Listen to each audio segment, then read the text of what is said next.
กลุ่มผู้เลี้ยงไก่พันไข่เรียกร้องภาครัฐช่วยตลาดจำหน่ายที่เหมาะสมปัจจุบันชาวเกษตรกรกลุ่มผู้เลี้ยงไก่พันไข่หลายท้องถิ่นพบกับปัญหาเกี่ยวกับต้นทุนของการผลิตโดยเฉพาะปัญหาราคาหัวอาหารที่เพิ่มสูงขึ้นส่งผลให้การผลิตไก่ไข่มีต้นทุนสูงแต่การจำหน่ายอยู่หน้าฟาร์มยังบ่สามารถขายในราคาที่สูงได้ต่อกับปัญหาดังกล่าวสาวเกษตรกรกลุ่มผู้เลี้ยงไก่พันไข่ได้เรียกร้องให้ภาครัฐช่วยหาวิธีทางแก้ไขโดยเฉพาะการหาตลาดและจำหน่ายในราคาที่เหมาะสมเพื่อช่วยชาวเกษตรกรกลุ่มผู้เลี้ยงไก่พันไข่ให้อยู่รอดท่านแก้วอุดรแสงอุนทรเจ้าของฟาร์มไก่พันไข่บ้านโพสี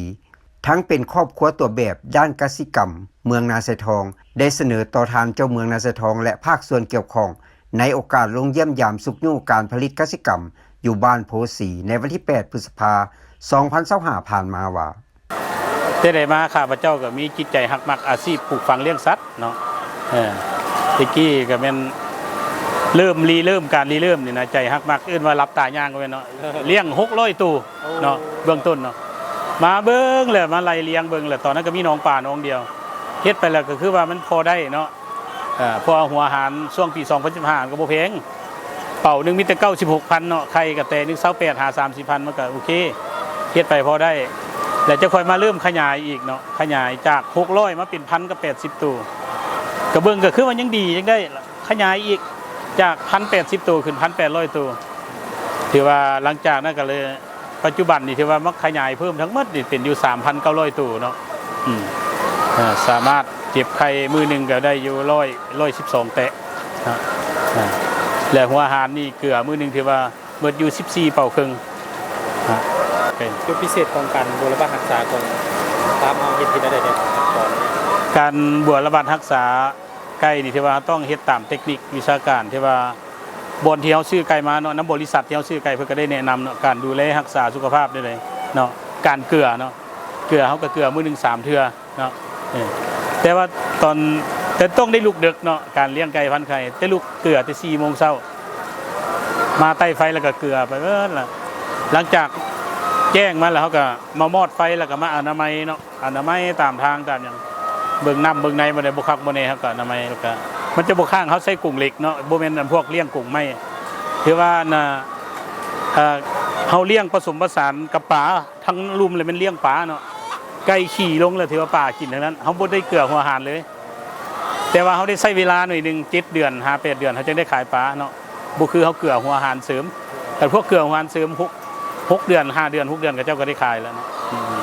คือว่าสามารถเขาเก็บไข่เท่านึงสามารถออกแต่ละสุดหลายหน่วยหลายน่ะเพราะว่าการเลี้ยงไก่นี่ถือว่า